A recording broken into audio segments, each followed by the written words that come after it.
Mark సువార్త 7వ అధ్యాయం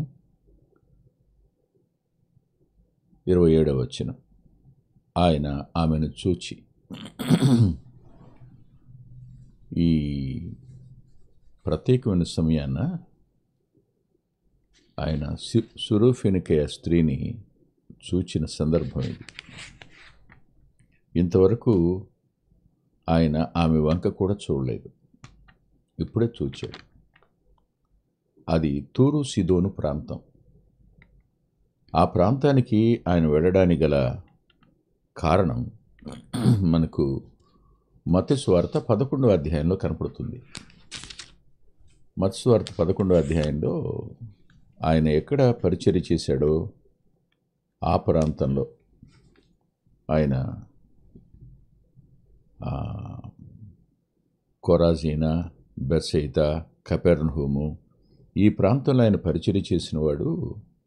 ఆయన బోధ విని, ఆయన చేసిన అద్భుతాలు చూసి, ఆయన వ్యక్తిత్వాన్ని చూసిన వారు మారు మనసు పొందలేదు అన్న ఆవేదన వ్యక్తం చేస్తూ ఆయన ఇవే అద్భుతాలు నేను తూరు సీదోను ప్రాంతంలో చేసి ఉంటే అన్నాడు.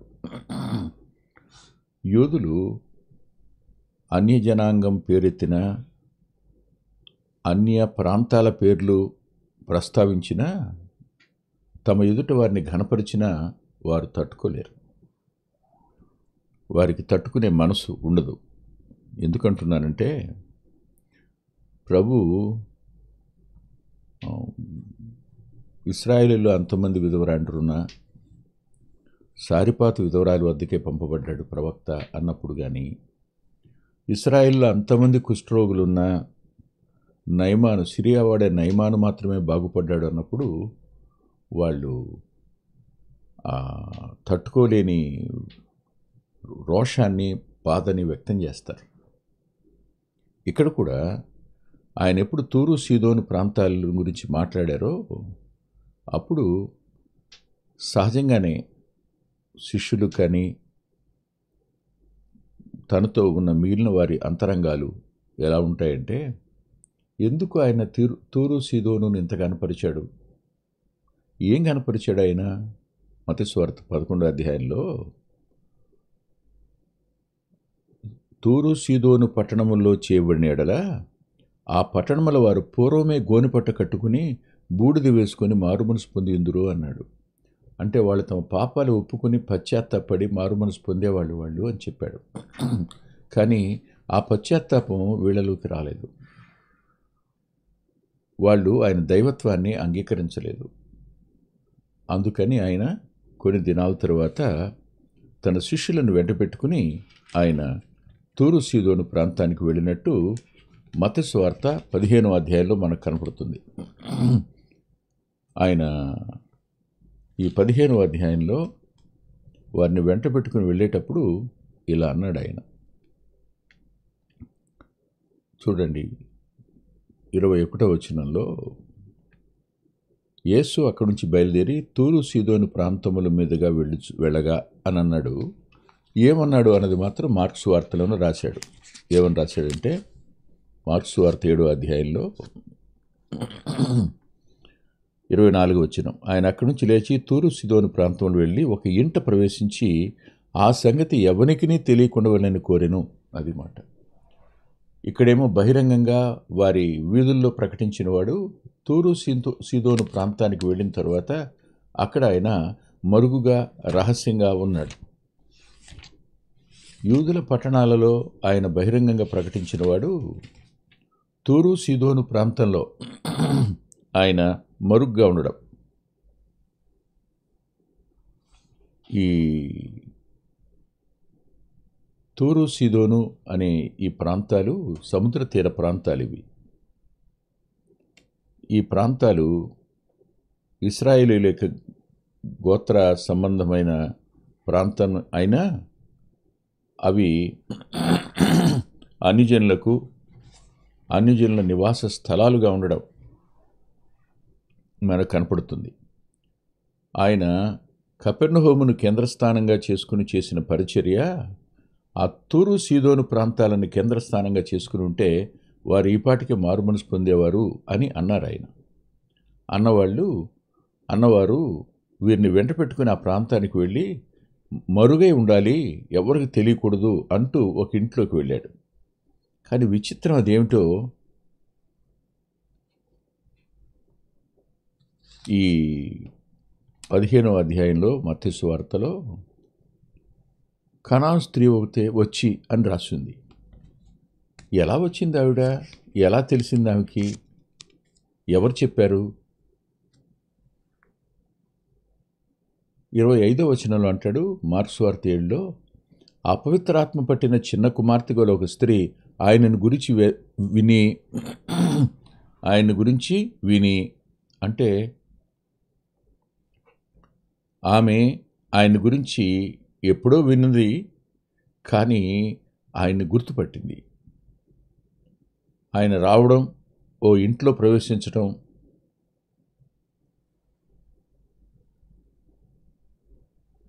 వెంటనే వచ్చి ఆయన పాదాల మీద పడింది. ఎప్పుడైతే ఆయన పాదాల మీద ఆమె పడిందో, శిష్యులన్న మాట ఏమిటంటే,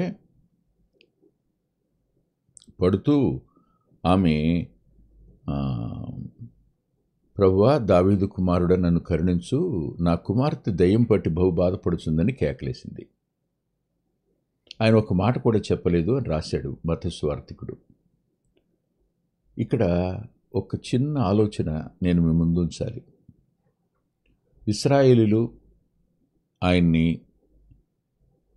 దావీదు కుమారుడా అని గుర్తించడం వేరు, కరుణించు అని అడగడం వేరు. కానీ అన్ని జనాంగానికి సంబంధించిన ఆమె, అబ్రహాము సంతానం కాదావిడ.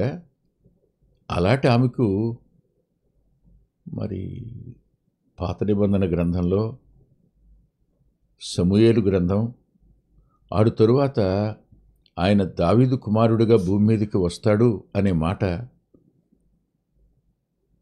రాయబడినటువంటి ప్రవక్తల గ్రంథాల్లో ఆ సారాంశం ఈమెకి ఎలా తెలిసింది? ఈరోజు కూడా ఒక మాట చెప్పాలి. అదేమిటంటే, క్రైస్తవులం అనుకుని నామకార్థంగా ఉన్నవారి కంటే క్రైస్తవేతరులుగా ఉన్నవారు అనేకులు ప్రభువుని గురించి మంచి సాక్ష్యం ఇచ్చేవారుగా ఉంటారు. ప్రభువునందు మంచి విశ్వాసం గలవాళ్ళుగా కూడా ఉంటారు. ప్రభువు యందు బలమైన నమ్మిక కలిగిన వాళ్ళుగా కూడా వాళ్ళు ఉంటారు. ఇది నిజంగా ఆశ్చర్యం అనిపిస్తుంటుంది. మేము క్రైస్తవులం, మాకే ప్రభు బాగా తెలుసు అని మనం అతిశయపడతాం. కానీ వాళ్ళు క్రైస్తవేతరులైన వాళ్లకు ప్రభువు మీద ఉన్న అభిమానం కానీ ప్రేమ కానీ చెప్పలేనంతది. ఆయనే దేవుడు అనే సత్యాన్ని వారు అంగీకరించేవారుగా కూడా ఉంటారు. అలాంటి సందర్భం ఇది. సరిగ్గా అప్పుడు శిష్యులు ఆమెను వెళ్ళగొట్టేయమన్నారు. పంపించేసేయి, అరుస్తుంది, ఊరంతా తెలుస్తుంది. ఇప్పుడు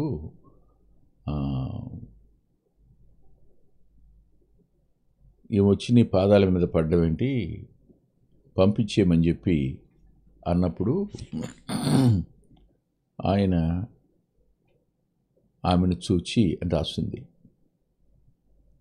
చూచి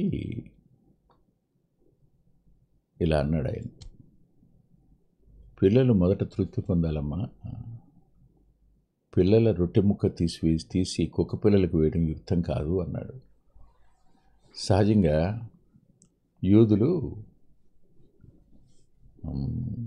యూదేతరులను కుక్కలతో పోలుస్తారు, అంత తక్కువగా చూస్తారు.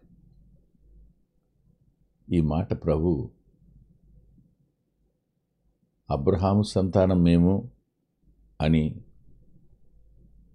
అతిశయించే వారితో ఈ రాళ్ళు కేకలు వేస్తాయి అని చెప్పాడు. వాళ్ళ ఎదుటే ఈమెను, అమ్మ ముందు పిల్లలు తినాలి, ఆ తరువాత కుక్క పిల్లలు అన్నాడు ఆమెను చూచి. ఇక్కడ ఒక మాట మీకు స్పష్టంగా చెప్పాలని ఆశపడుతున్నాను.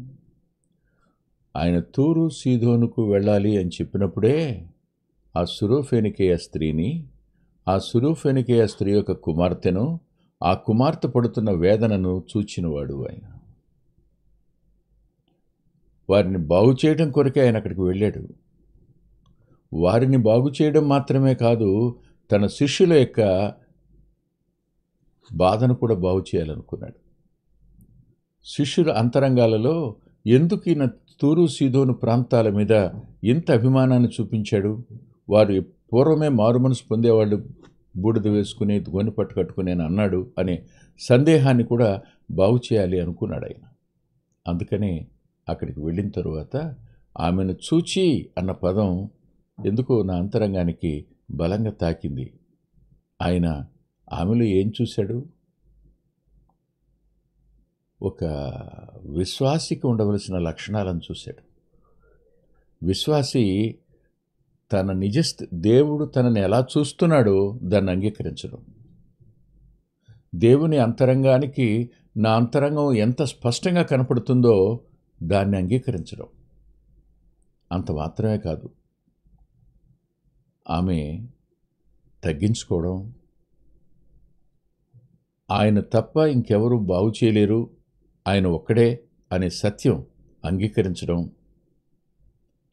అంతకంటే మించి ఆమెలో ఆయనకేం కనపడింది అనంటే ఆమె విశ్వాసం కూడా కనపడింది.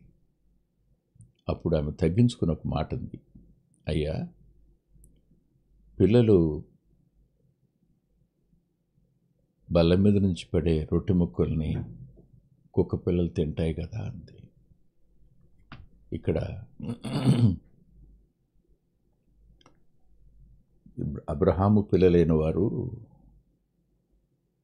మీరు పెట్టే వాటిని తిని వెక్కసమై వాళ్ళు విడిచిపెట్టేసిన వాటిని తినడానికి మేము అర్హులమే కదయ్యా అన్న భావం.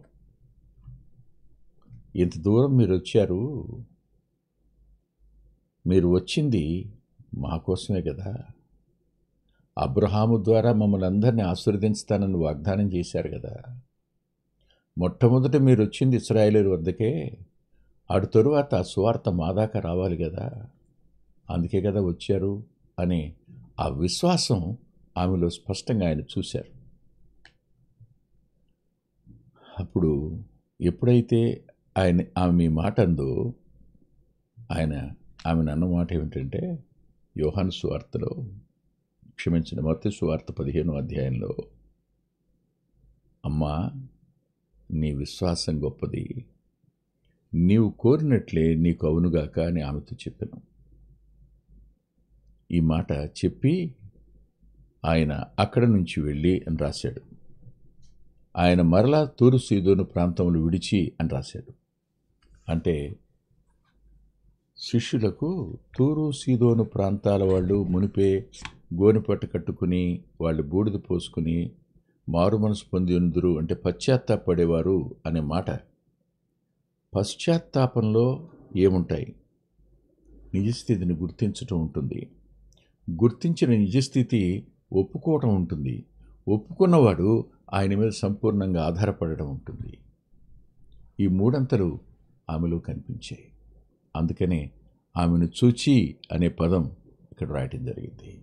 ఆలోచించండి ఒకసారి. ఈరోజు ఆలస్యంగా రికార్డ్ చేయడం స్టార్ట్ చేశాం కాబట్టి నేను త్వరగా ముగించడానికి ఇష్టపడుతున్నాను. ఆయన చూచాడు అనగానే అన్నీ తెలిసినవాడు, అంతరంగం ఎరిగినవాడు.